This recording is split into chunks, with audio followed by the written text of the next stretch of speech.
अब इसमें देखो क्या होगा, बायोमोलिक्यूल्स का चैप्टर पढ़ रहे हैं हम। इसमें फर्स्ट टॉपिक हमारा है how to analyze chemical composition, कि केमिकली जो कंपोजिशन प्रेजेंट है किसी भी टिश्यू के अंदर या सेल के अंदर, उसको हमने आइसोलेट कैसे करना है, उसको हमने एनालाइज कैसे करना है।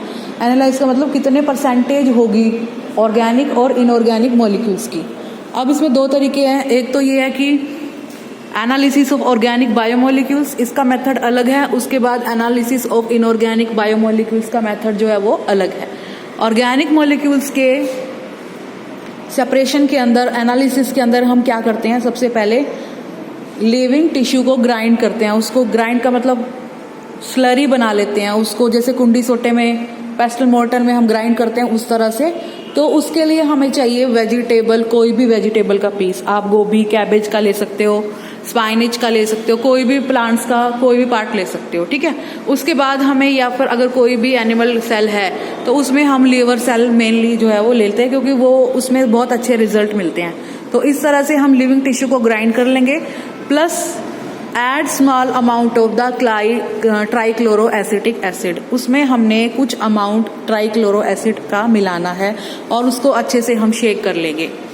तो ये हमारा हो गया फर्स्ट पॉइंट, कि हमने कोई भी लिविंग टिश्यू लेना है, कोई भी वेजिटेबल का पीस लेना है या फिर एनिमल सेल का कोई टिश्यू लेना है, हमने उसके अंदर ट्राइक्लोरो एसिड जो है ऐड कर लिया। उसके बाद जब हम ट्राइक्लोरो एसिटिक एसिड ऐड करेंगे तो हमें क्या मिलेगा, एक थिक स्लरी जो है वो मिल जाएगी। A thick slurry is obtained, और क्या होगा, विच इज स्टेन्ड चीज एंड मसलिन क्लॉथ। हम क्या करते हैं, कल भी मैंने आपको बताया था कि मसलिन क्लॉथ जो हलवाइयों के पास मिलता है, उसके अंदर इस स्लरी को डाल देंगे और डालने के बाद हम उसको क्या कर देंगे, स्क्वीज कर देंगे, दबा देंगे। जैसे चीज बनाने के लिए हम उसको दबाते हैं ना, निचोड़ देते हैं, उस तरह से हमने इसको स्लरी बनानी है, ठीक है। उसमें हमें क्या मिलेगा कि दो चीज टाइप के कंपोनेंट हमें मिलेंगे। 2 कंपोनेंट्स आर ऑब्टेन्ड। कौन कौन से मिलेंगे, एक तो फिल्ट्रेट होगा, फिल्ट्रेट का मतलब जो लिक्विड पोर्शन प्रेजेंट होगा नीचे बच जाएगा, और एक जो है, एक हमारे पास होगा रिटेंटेट। रिटेंटेट का मतलब जो इनसोल्यूबल पोर्शन होगा, जो हमने आइसोलेट किए हैं। तो इस डायग्राम में देखो आप, ये एक फिल्टर, हमारे पास एक बीकर है और इसके अंदर क्या है कि हमें क्या मिला, सबसे पहले फिल्ट्रेट का मतलब फिल्टर होने के बाद जो मिलता है उसको हम बोलते हैं फिल्ट्रेट। तो ये फिल्ट्रेट जो है हमारा एसिड सोल्यूबल बायो माइक्रोमोलिक्यूल्स होगा, और जो रिटेंट होगा दैट इज इनसोल्यूबल, और ये हमारा होगा acid insoluble bio macromolecules.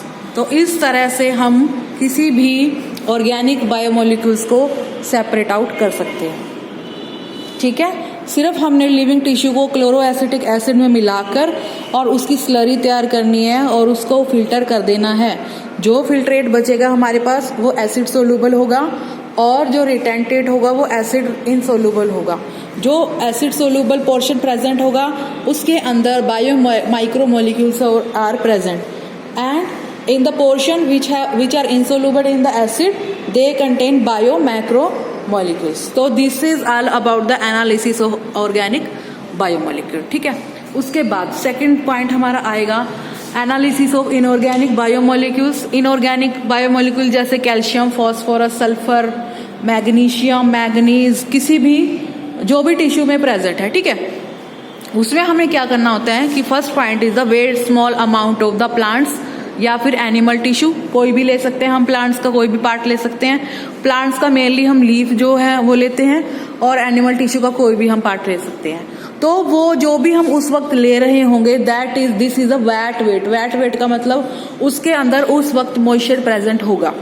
Wait का मतलब गीला होता है, तो जो नॉर्मली हमने आइसोलेट किया that is its wet weight, ठीक है। जैसे मैंने कोई प्लांट से लीव आइसोलेट किया और उसको मैंने मेजर किया है, तो उसका जो मेजरमेंट है 1 ग्राम होगी, तो that is its wet weight, ठीक है। उसके बाद मैंने क्या किया, इस जो भी हमने टिश्यू लिया था एनिमल का या प्लांट का, उसको मैंने क्या किया, dry out tissue in an oven. इस टिश्यू को मैंने ओवन के अंदर रख दिया ड्राई होने के लिए। Dry out tissue in an oven to evaporate all the water and weigh it again. इस टिश्यू को लेकर मैंने ओवन में रख दिया।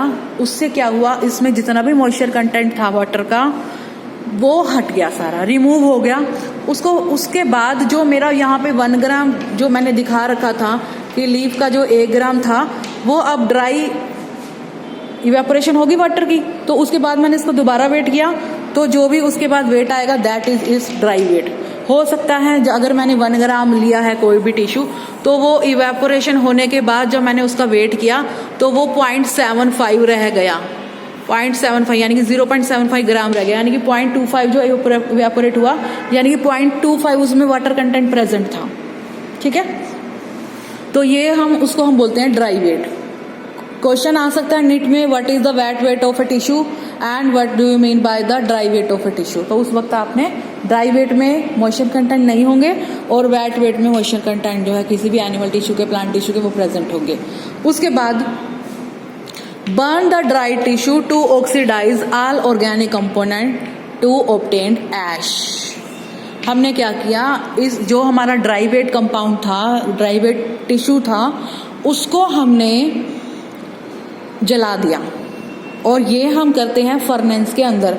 जैसे तुमने भट्टियां देखी होगी, भट्टी जैसे रस बनाने की भट्टी होती है, बन बनाने की, ब्रेड बनाने की फर्नेंस होती है, तो इसके लिए मेनली हम यूज करते हैं muffle furnace. Muffle is a name of a scientist और फर्नेंस का मतलब होता है भट्टी।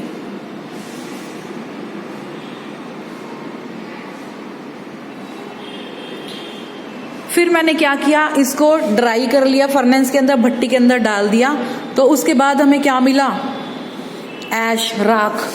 ऐश का मतलब होता है राख। जलाने के बाद, कागज जलाने के बाद राख बनती है, तो ऐसे ही इसको भी हमने जला दिया, बर्न कर दिया फर्नेंस के अंदर, ताकि जो भी ऑल ऑर्गेनिक कंपाउंड जो है वो ऑक्सीडाइज हो जाएं।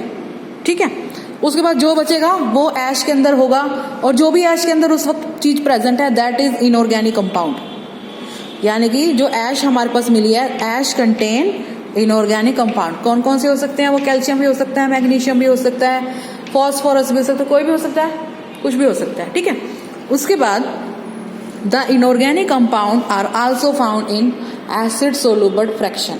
जो हमारे पास पहले हमारा एसिड सोलुबल फ्रैक्शन था, कुछ इनऑर्गेनिक कंपाउंड यहाँ पर भी मिल सकते हैं। ये 100% श्योर नहीं है कि मिलेंगे, इट कैन बी पॉसिबल। ठीक है, तो इस तरीके से हम एनालिसिस कर सकते हैं ऑर्गेनिक मॉलिक्यूल्स का और इनऑर्गेनिक बायोमॉलिक्यूल्स का।